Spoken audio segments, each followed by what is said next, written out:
Why do you not see that stepping aside is the most wonderful thing to do right now? And I've played. The whole world was an oyster when it came to the magazine, when it came to everything within it. Because zines is a format that is about bringing change and revolution, and it makes printing accessible to everyone. Balance is a myth. There's no balance.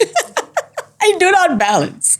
I have too many balls running up in the air all the time. And because academic research can become very solitary, I feel great joy from that, because that's what the magazine is about. It's about helping everyone understand that whatever we dream of is within our reach.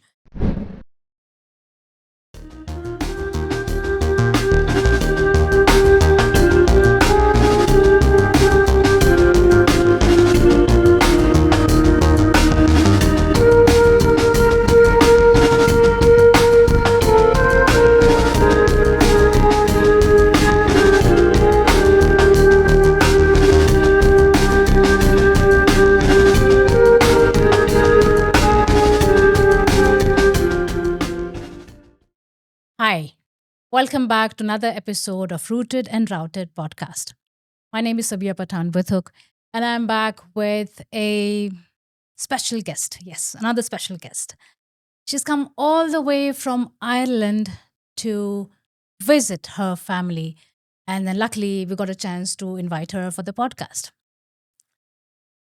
There have been a lot of feedbacks about why we do not have an Indian guest ever on the podcast. So, this is the first time we have an Indian guest. Her name is Joanna Dukkipati. Uh, she is an example of what you can do when you migrate to another country. Either you can learn, relearn, you can upskill, change your career, but this one has evolved into something really special. I want her to tell us her journey, her story. So let me start. Joanna, welcome. Thank you, Sabia. How are you? I am a little bit nervous ¿Por qué? Why? because your profile is so versatile. Yeah, it's also because I'm also tired. Are you envious that I'm tired? No, but I'm trying to ensure that we cover each and every points and bring the best for the audience who is trying to know who is Joanna and what does she do. So maybe start with that. Who am I, and what do I? Yeah. Well, my name is Joanna. Everybody calls me Jo. My pronouns are she, her. I am a daughter, a friend, a mom, a wife, a mom, and then also I call myself for the convenience of everyone else.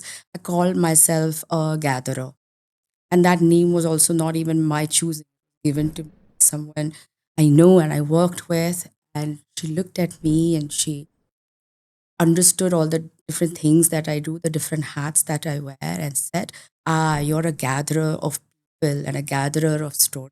I said, "I like that." So I'm a gatherer. And I say this because even though I have, educational training in media and majored in journalism here in Bombay, Mumbai, for some, and then continued to study public relations, and then worked in corporate PR for only a year, and then switched to um, developmental work, working with NGOs and doing public relations work and communications work there. And then life takes its twists and turns, which we will talk about anyway. And then cut to today, 2025, where I'm focusing on bringing people together and holding a platform. Everybody says giving a platform. Even earlier I said go give. No, it's holding a platform for everyone who dares to speak what they want to share or sing or create, and in doing that, everybody can exercise their right to be.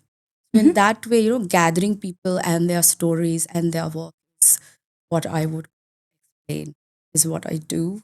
Hope that makes sense. Does that make sense? I think that answers the first question of, yeah, the many hats. Joanna who wears many hats. And in all this, what I also noticed that you are currently a PhD student, and specialization is inclusion. Or am I wrong? I had this nudge. A friend of mine gave me a nudge last year because I was at a crossroads and wondering, where will I go from feeling creatively stuck, or if there's I wouldn't call it a fire in my belly, but more like, oh, I want to be relevant. Yeah, that's what it. How do I stay relevant to myself, and how do I make sure my skills stay relevant for the to work with people around me, right? And so I was speaking to so many different friends, and everybody had different ideas. I had so many ideas. I went down different rabbit holes. One of the rabbit holes I went down was also to be a travel agent, because I think that's like, and then everybody was like, but what about in the world and day and age of being, of where everything can be done online by us? I said, yes, at the same time, there is a window to still be a travel agent for those who can't, who wouldn't have access to doing it online for whatever reason. And so I have not thrown that idea in the bin. It's shelved. I might come back to it. Who knows? And then another friend of mine said, you like to teach. So maybe you want something that will guide you into that. And like everyone thinks like if you want to stay as a lecturer or in the teaching profession, do a PhD. And that's what she said. Just all you need to do, Joe, is do a PhD. And I just looked at her and said, is that all I have to do? A PhD? Is that it? Oh my God, I can do that. No problem. Can you imagine? I'm so naive. But anyway, I think that goes to show how I just plunge into things when I'm like, I want to do this. This is what I need to do, and I'm going to do it. And then this PhD that I'm doing now, which I just started in February, is looking at the digital transformation of public services in Ireland and ensuring that no one gets left behind, ensuring that digital public services are inclusive. I am in the honeymoon phase of this PhD. It's supposed to get over by 2028 December. Come back to me and ask me, Joe, how do you feel now? I'll obviously have a different answer. But the way this PhD was advertised as a full time position with a scholarship and all of that, I read every sentence of that ad, and this is what I felt. I felt that this is made for me, considering all the things that I have done, not just in the last 5 years, but since the time I could be confident and be of use to people outside of my nucleus family, wherever I could, even if it was hosting the how we live in apartment buildings. Most people live in apartment buildings in India, and we have to host the annual show for New Year's or for Diwali. Who's going to do the hosting? She's going to do the hosting. And then, being behind stage and, curating, okay, who will go next? So all those small things, and then going into college and how I was always inclined to, let's do this, let's start this. So a very much like a fire starter is how I've been. And then over the years, keeping in mind that no friend should be left behind, and not being afraid to have difficult conversations. And the more I read, I knew that this PhD is something that I have to apply for at the least. And boom, here I am talking about the fact that I got. And then thanks to that little birdie who said you should be getting into teaching and pushed you to Nudge, yeah. Thank you, the little birdie. Yeah. Shout out to my friend. But I'm sure this, of course, helps you in your profession. So while it is more of learning, it has opened your eyes and shown you that whatever you have done so far makes sense, as you said, right? Yeah. So that was not the case when you actually were told to take the course or go for this PhD. That was not the case, right? Well, no, because actually they had advertised it like that. This is what you'll be researching, and this is how long it will be, and this is what is expected of you. So it's one of those PhDs that's kind of that is loosely structured. So you go in knowing what is expected of you, but then you still have room to make it your own, be able to put your name to it. So it's like a job. There's criteria, and then you see where you're applicable and how you can be relevant and bring in your skills into it and do it. So it's also interesting that one might think that they would have wanted somebody who's highly skilled in digital technology or highly skilled to understand public services, government services. I'm in neither. So I'm quite, it says a lot that they said, okay, you do it. And we want to supervise you to do this PhD and let's see where this goes. But what I am incredibly committed to, and what they also really wanted, is someone who understands the importance of inclusion in using public service, the importance of understanding that this cup, for example, can everyone hold this cup? So I will be the person who asks the questions. Actually, this cup is kind of too tall for some people. Some people really like it a bit short, and maybe the rim is too thick, or it's too thin for some, it's too thick for some. So we need to figure that part out. And maybe it needs a bit of color. Yes, of course, that obviously. I love color. Can you tell? Yeah, so That's beautiful. it is, isn't it? I feel it's a great opportunity for sure. And so with great opportunities comes great responsibility. So I was very nervous when I found out, actually. I was happy that I got it, but I was also very nervous. I was like, now there's this massive responsibility to do it really, really well. And I don't know how much of it is the fact that I'm a brown woman in this entirely white place. I have to do it really well because I am, you know, trailblazing. And so I have to put that pressure aside. I have to still find a way to be me and do me, because not every brown girl is like me, right? It's also true. So as much as representation matters, nuance also matters. So if I'm going, so since the last few months, if I'm going in for a meeting, or if I'm stepping into a discussion with other colleagues while we're working on other projects during my own PhD study, it's important for me to not carry that weight so heavily as well. What I think what matters at the end of the day is being totally present in the conversation and totally being dedicated to want to what I want to achieve, and to remind people around me that what I think, other people might think otherwise. You need to find out that. That's the whole point of this. So diversity is, yeah, I do carry that weight. At the same time, I also wonder, am I good enough? That's something I would struggle with as well. I have to put all of that aside and try and stay hyper focused and just do the job that's there at hand, which is very difficult. And so then it's important to have the friends around you to kind of remind you of if something's going wrong in a meeting, for example, and you're with a friend, and then the friend's like, "Oh, that was a bit of microaggression, Joe. Did you realize that? Oh, is that what that was? Oh, okay. I know what to do next time." you know.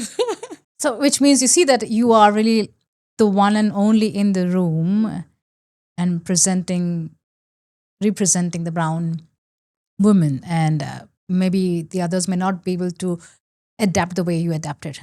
When somebody said, okay, yeah, that was too much or that was too little, you adapted the way you reacted. Somebody else will not be. That's an example that when you're doing something like this, I'm not too sure how much you realize it, but there will be somebody who's watching and learning from you and like, oh, okay, if she can do it, maybe I can. That's true. Or maybe just the way you reacted, maybe that is the way to kind of just move on. Yeah, and then also to actively seek out people. That's something I've always kind of done anyway. I'll actively seek out people who I know are in the minority, or maybe they're not even a minority, but they're somewhere on the periphery and not engaging in a room full of people, and to go and hold space for them and then to bring them in. That's something that didn't come overnight. I had to learn that. And because I've experienced being left out when I was younger, so then I never want anyone else to feel like that. So then when I'm in a room full of people, when I was younger, I would have far more energy. Now I have less energy. So I have to conserve the energy as well. But I'll still try and be like, okay, who's the person nobody's talking to or is afraid to speak to? Majority, people in the majority always think, I'm not afraid to speak to anybody. Yes, you are. You're very concerned that what am I going to talk to this brown person or to this black person or to this whatever person. And this ability to feel uncomfortable to improve the quality of inclusion, that's something I do have. I'm okay to feel uncomfortable. And again, it did not come overnight. It took time. And I think what helps me to continue being that person who gets uncomfortable for a change is I'd say it's for my son. It's not even for me. It's for my son. I just want him to live in a world where everyone is seen for who they are, and and every aspect of each person is acknowledged. Forget celebrated, acknowledged. You know that that that itself is, we need to reach there first. Only then can we mm, do other things. And you do that not just with, you do this work with your Good Day Cork. That's the magazine, right? Yes. Is it a magazine or is it more like a publication? How do I It's a multimedia hub multimedia hub? and an event space. So it's or we can say it's a media platform and it's an events space. I can even refine it today for you and say it's a platform. Good Day Cork is a platform, and through this platform, we are publishing magazines. We used to do video interviews. When I say we, it's I. Started in 2018, and it started because the magazine started at a time where I think I was ready to do something more with my time. I suppose I was one of those new moms who needed to find something else outside of motherhood to feel whole. Does that make sense? I needed something outside of motherhood or parenthood to feel whole. And so I did a SWOT analysis. I was in the kitchen. I did a strength, weakness, opportunities, threats analysis of myself and my skills and my responsibility. And considering all of those things. And I narrowed it down to, oh, I can run a magazine that is talking about positive things. And I did it.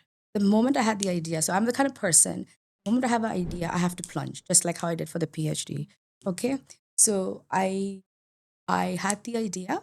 I would have slept on it Thursday after night and Friday night. And Saturday, when we were driving, I knew exactly how I was going to do it. I was going to do a crowdfunding campaign. I made the video for the crowdfunding campaign in the car. I set it up. By the time we've reached our destination, it was ready to go. I didn't even discuss it with my partner. I just said, I'm doing this. And that's it. Boom. And raised the money I needed to raise to publish the first issue of the print magazine. And this was in 2018 in September. And since then, I have just been at the, at this space where refining it and refining it, and then realizing that magazine is one thing. People also like to listen to people, hear people. So then branching out into audio as well as video. And when I had time, I would go around the place within the city. So I don't even drive. I recently got my license. I'm so excited. Congratulations. Thank you. But that's a big thing. I know that. Yeah. Yeah. Right. So, and so at that time, I was just using public transport and go meet people to video interview them for whatever small thing. And then come home quickly and edit if it needed to, or just do like a live and then put it out as it is raw. But the point was to keep gathering stories that help people feel positive and helps us all to connect with each other and to keep it very local, hyper local. Because this was the time when websites like Board Panda and all these websites where people used to go and enjoy kind of light-hearted content or uplifting content was all from very far away. And in mainstream news, anything that was communal or even things about a community garden or a youth project or even personal victories, if they were written, they were never in the main sections of the news. They were always somewhere small, tiny.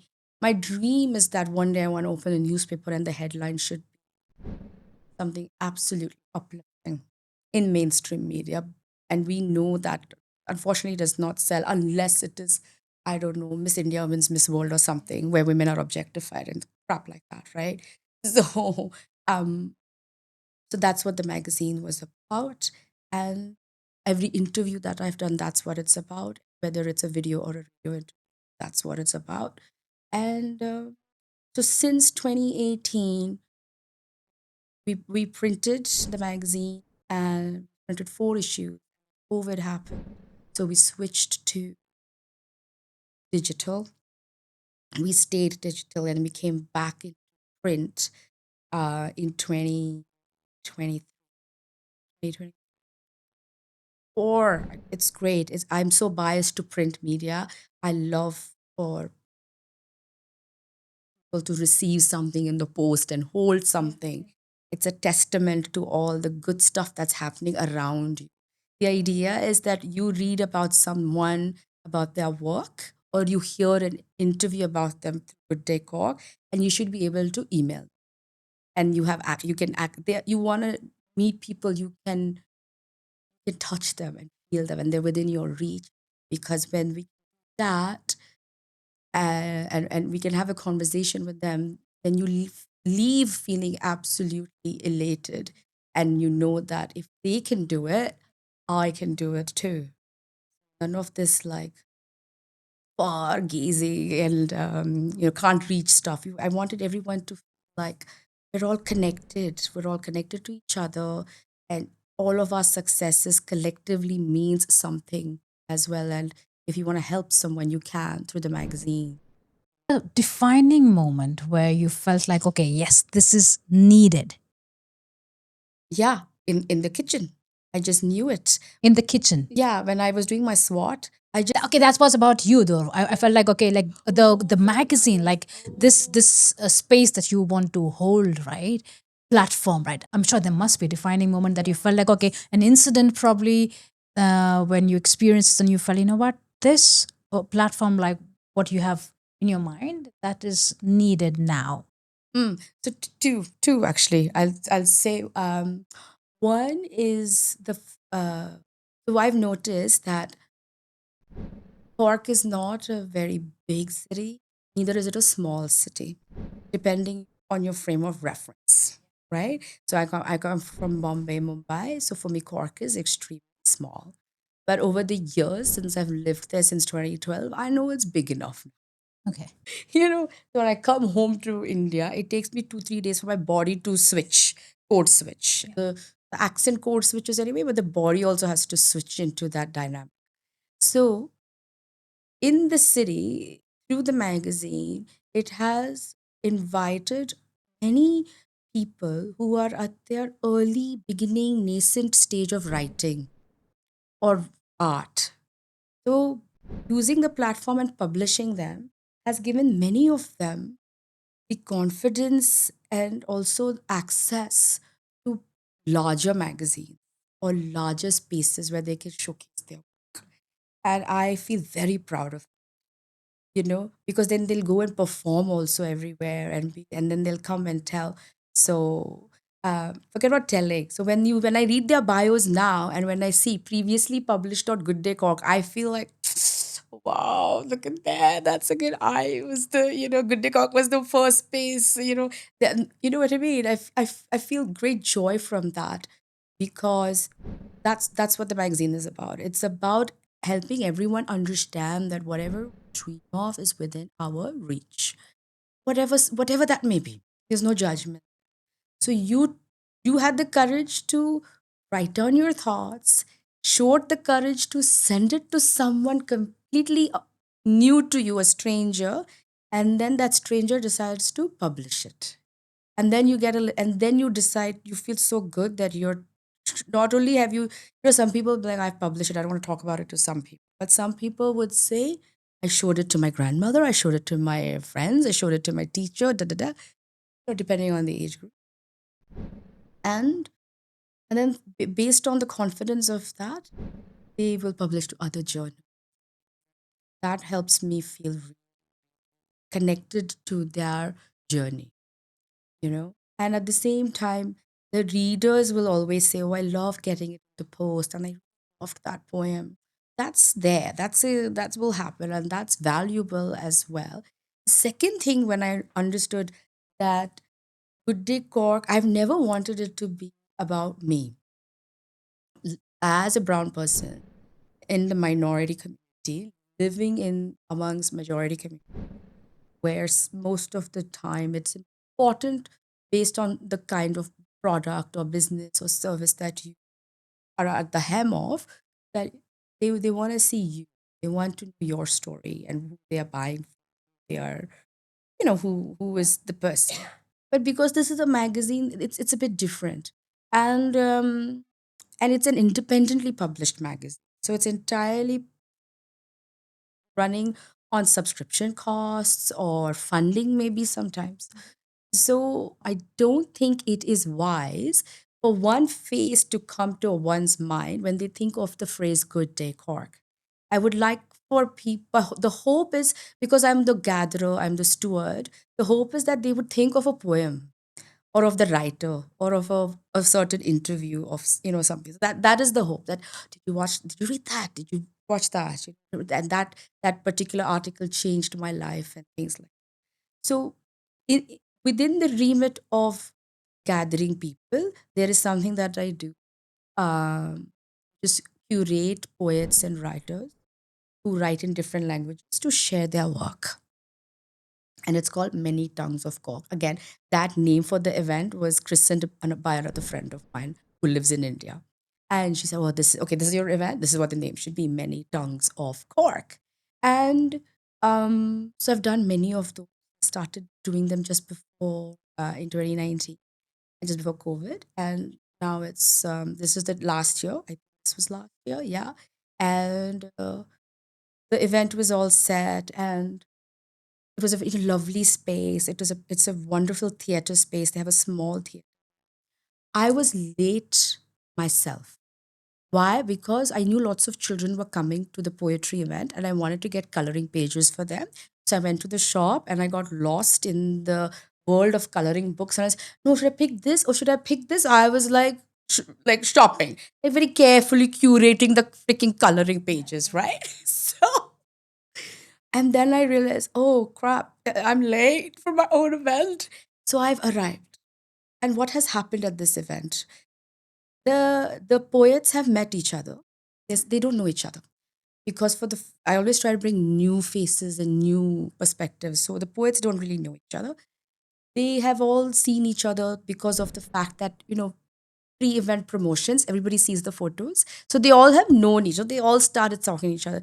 The manager of for the space opened the venue, had the tea coffees ready already, and she had a copy. I don't think she had a copy of the Eventbrite list, but she knew that okay, I'll just open it and I'll be fine. So in essence, I was not even required to run the event, which is the best thing ever.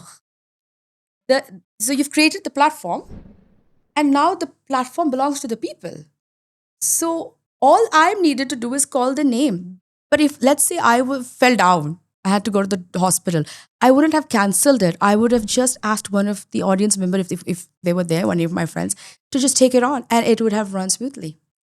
That is when I understood that people will come. You build a mosque, you build a church, you build a space, you build a temple, people will come. You don't actually need the priest or the nun. You don't really need them. Don't really. You don't really need all the idols or those because people will create their own rituals and we will create our own ways to connect with each other.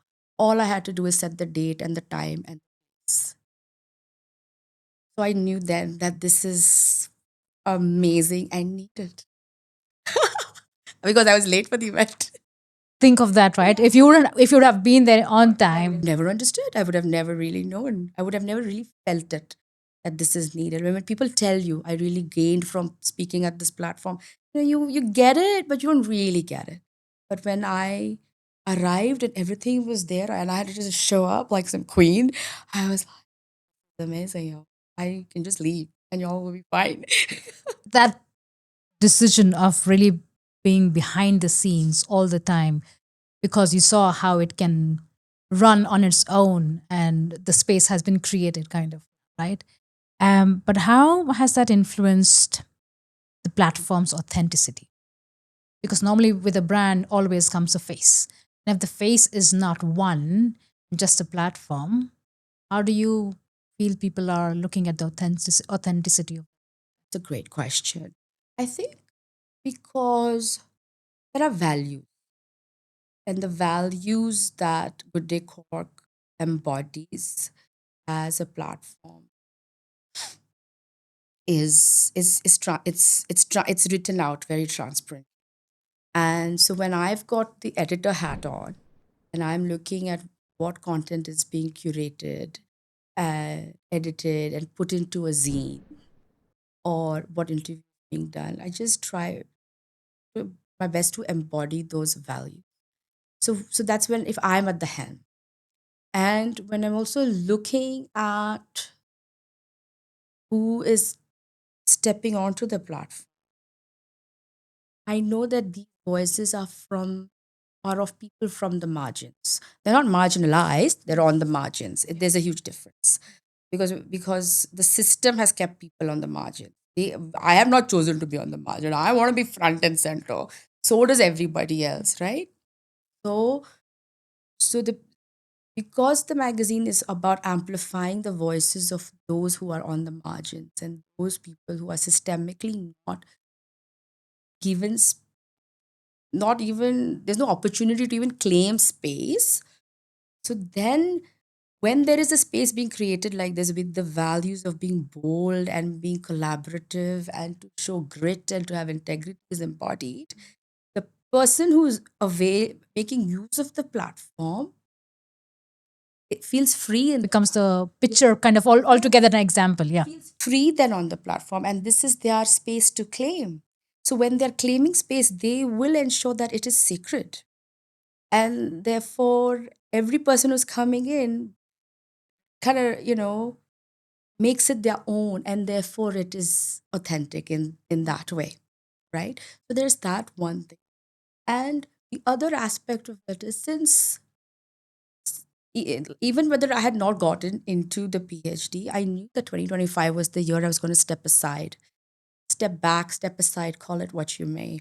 I didn't want to close it. I wanted it to, I think precisely for this reason, I'm not needed, but the platform is needed, so it needs to continue. So I've stepped aside and focused on bringing in guest editors who understand what the platform is about and who not only embody these values, but they take it to another level.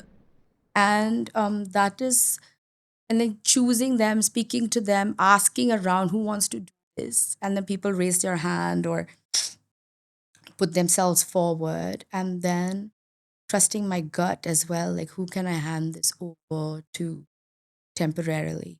And and then handing it over to them and then actually stepping aside. This is a very interesting transformation, say, or the change, right? So you're pivoting within the change that you actually created, right? Right. And there is a lesson that you learn when you are creating a platform like that. And I'm sure there must be a lesson when you are letting it go. Yeah. Because it's never about me. It was never about me. If anything, it's about Ethan.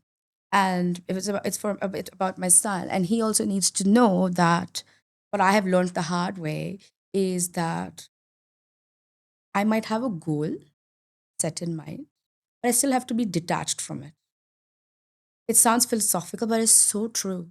Because if there is it's not a mathematical equation, no, where you need to get to the correct answer. This is life. Life has all sorts of ups and downs and windy roads and da, da, da, so much is going on. And I'm a woman. There's 100 other things going on as well, systemically, socially, physiologically, everything, right? And I am not only a woman, I'm a brown woman in a white world. It's like, what is happening? Right? And so, because life is happening, and if I have a goal, there might be, I need to remember that there is not just one way to reach it. There are so many ways to reach it. And because there are so many ways to reach it, I might even have to let go of the goal because I might forget what else is going on here and there. Somebody might say, "Oh, Joe is definitely on the spectrum." So yes, I am possibly on the spectrum, and that's fine. At the same time, maybe it's not about being on the spectrum. It could be about an attitude towards approaching things that being extraordinarily hyper focused can will lead me to a very insular way of looking at things. Whereas because I'm trying to bring different perspectives to the mainstream, and if I myself am very narrow focused with blinders on, how can I, that makes me a hypocrite, right? So I have to be able to, it just doesn't make sense. Like, and if I'm rationalizing it now, I feel again I'm being a hypocrite because there's no need to rationalize it. Why do you not see that stepping aside is the most wonderful thing to do right now? Somebody asks me, you know what I mean? I'm like, of course I'm going to step aside. What? you know, because I was sad that I have to close it. And then actually another friend was like jamming with me on it. Maybe step aside. Such a good thing to do. But they're like, I don't know how that looks like. I'll figure how that looks like. But the option, even to think that success means you take it to the right, you take it to a pinnacle, and then you can claim your glory. That's not it, really, is it? The success is in that you are not even needed. The three things that I know what you just said. One is the philosophical thought, right? I mean, it is a fact. I believe in that as well. Attachment and detachment. Yeah? So there is a moment where you're supposed to attach yourself to a situation, a person, a feeling, let's say. And there's a moment of detaching it. And the wisdom is there when to detach. You have to know that. And once you know it, then your life is changed forever because you follow and you you continue to do that in everything. The other thing that you said is about the goal, right? So while you have a goal and when you want to achieve it, in the process you have changed, you have evolved. So what happens when you are very close to the goal, like this is my goal and I've reached, I should be happy, but I'm not because I have changed. All of a sudden that goal is different now, kind of really small because you've got another goal and that probably has a very different direction altogether. And the third thing that you said is a success. How do you define a success? I think for some people it is just like, okay, you have to continue once you have, let's say, the followers, right? I'm talking about the followers. Once you have 100,000, then the goal is to have 200,000 because then that is successful. Okay, but when do you stop? When do you stop? And then everybody is looking at you. I'm sure when you took the decision of letting it go and letting go the daily control, it must be taken in a very different way in your social circle, probably. Must have thought, like, are you going through a breakdown or something? I don't know. Oh, like that? Yeah, I mean, it's a big decision. I mean, look, I mean, for you to come to a point, of, okay, letting it go is one thing. But for somebody, that's like, oh my God, that's mine. Yeah. So this is okay. You see, people knew this was going to happen because I knew already. I knew that I'm going to play with it for 5 years and see what happens. That's a very important thing I keep forgetting within my own brain. That I knew that I'm going to do this for 5 years and then ask at 5 years, where do I want it? What do I want to do? So that 5 years was this year, right? So I was working backwards. It's quite precise. Yeah, 5 years. No, 3 years. 5 years. 5 years is enough. 5 years budget changes, no, or sometimes less than five. But so 5 years is precise enough. It gives me enough time to kind of breathe and play. And I've played. The whole world was an oyster when it came to the magazine, when it came to everything within it. And I could have just picked the number out of nowhere, but I thought five is a good whole number. Because 10 sounds like what? No, three was too short.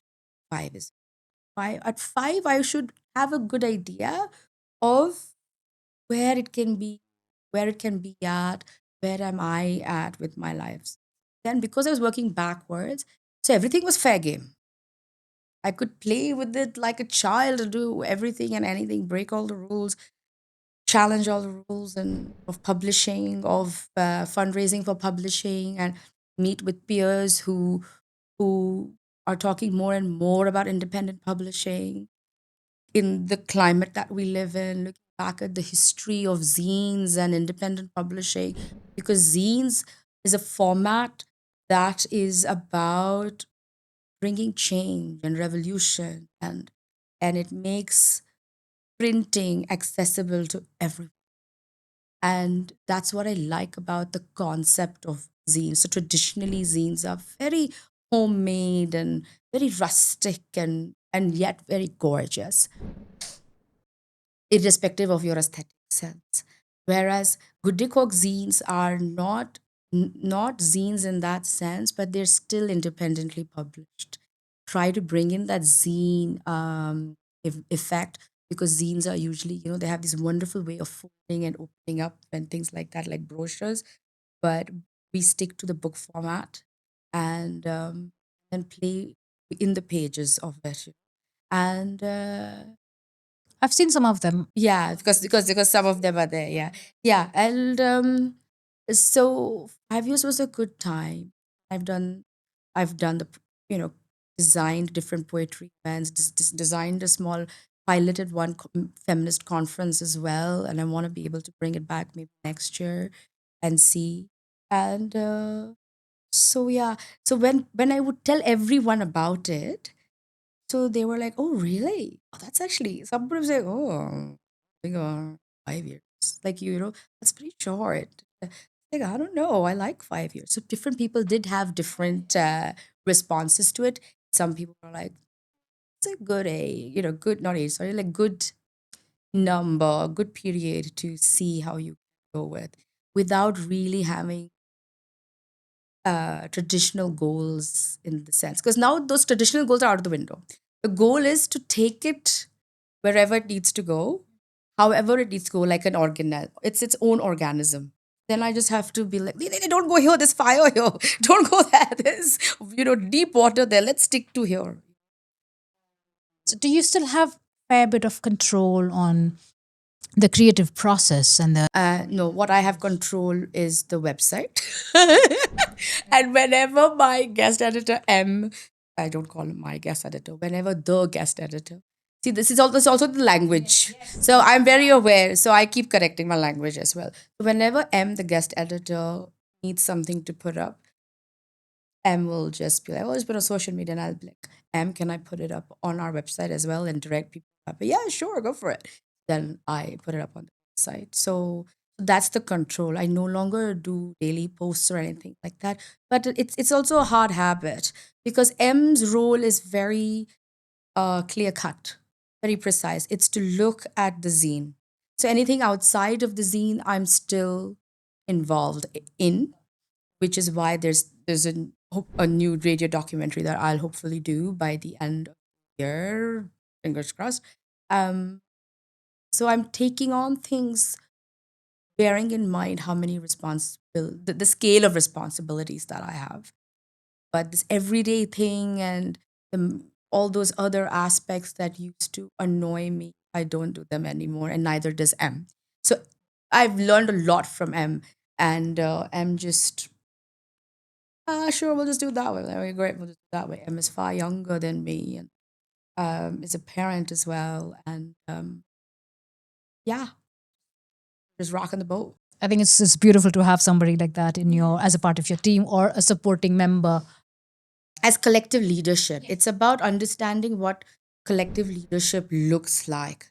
And we might have we might read about collective leadership from our elders who work with people in rural regions, possibly in co-ops and things like that. There's a lot to learn from collective leadership and also from indigenous communities about what that looks like. So, in the face of capitalism, to dare and say we're going to apply a collective leadership model really does shake the status quo. It does. And then we're like, so what? Like, we're going to figure it out as we go. And as long as we're transparent about it, it's all okay. That's what I think. I mean, there's so much within this process. Although you said like you have let go of the control, but I still feel like you still have quite some creative process involved in it. Besides, of course, having the access of the website.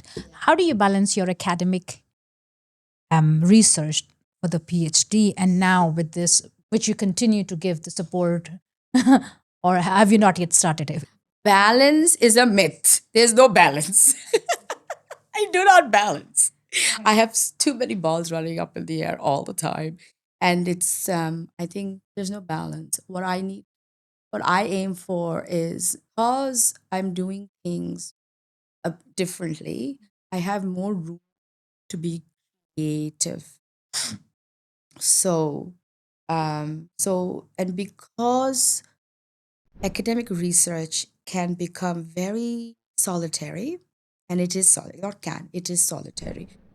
Helps when you have a good support system. It helps when we have a good supervisor. It helps when you enjoy the topic. It all of that helps and adds up. But it's also about not forgetting to cycle the bike. You want to still continue doing that so that I'll stay rooted. And gain from from the front line, from the grassroots. And the PhD is actually a way of honoring that work as well.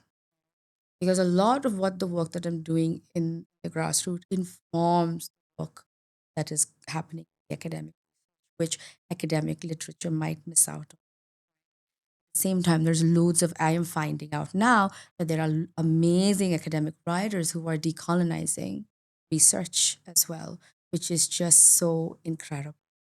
And so on any given day, if you were to ask me, what are you doing today? I might come up with the plan and say, but I obviously within 3 hours, I'm already thinking, oh, I've read something about inclusion or about design, and I've already started making notes about how I'm going to apply that at my next event and how will I ensure that people don't get left behind. So, it's all very interdependent, and I need both. I need all of it to bring everything to its fruition, if that makes sense. So balance is long. I've understood this long time. I think you've been also lucky because you doing the work at the ground and then same time doing this PhD. So I think looks like you don't need the whole module that you probably have to go through. I think so. You have some module to. Yes, we do have modules, but I still have modules. Still have to write assignments and still have to do everything. But then for you it will be much easier because you've done that. It would be easy. Yes, it would be easier, you'd think, but it's also a different side of my brain that needs to be kind of polished for the academic work and write in a different way and As a student. yeah, present things in a way that is entirely evidence based. And at the same time, all evidence should count. So that's the decolonizing of research part. That why should only evidence that's academically written matter? What about lived experiences? But how do we document lived experiences? How much work is being done on that? Who is documenting? Who has access to all this? So these are things that I'm not the only one thinking about. Thank goodness, there are many others to think about. I read about all of that, I feel that despite of the fact that academic work is solitary, reading all these papers is truly a collaborative work because we're all collaborating in the in the meta level, if we have to say so. And doing all of the other, wearing all of the other hats and doing all of the other work helps me stay rooted, helps me stay grounded. And I don't think I could survive if I was just at the desk the whole time. I don't think I'm that kind of a person. Gosh, let's see about this after 4 years if I still am that person. You have the PhD from until what, 2020? 28. You still have time. I still have time.